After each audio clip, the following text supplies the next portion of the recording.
Hello and welcome. Making jalebi at home is easier than you think. Today I'll walk you through every step of crafting this crunchy delight from batter to syrup to that perfect spiral. Let's get started.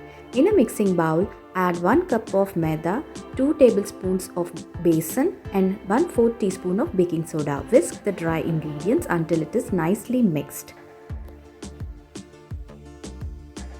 Now add half cup of curd and 2/3 cup of water a little at a time. Mix until you get a smooth lump-free batter with flowy kind of consistency. Cover the bowl with a cloth and let the batter rest in a warm place for half an hour. This will help it ferment and develop a nice flavor.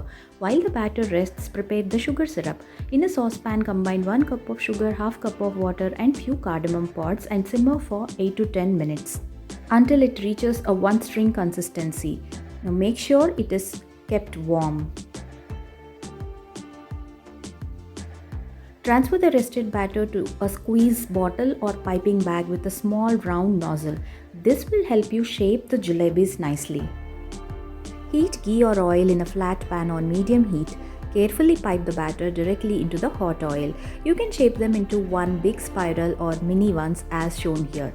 Fry until golden and crisp, flipping once as needed. Also, you can experiment with the shapes of jalebis. As soon as the jalebis are fried, remove them from the oil and dip them into the warm sugar syrup. Let them soak for about 30 seconds, then lift them out. Serve your hot and crunchy jalebis with a sprinkle of chopped pistachios or cardamom. Enjoy this iconic Indian treat. Thanks for watching.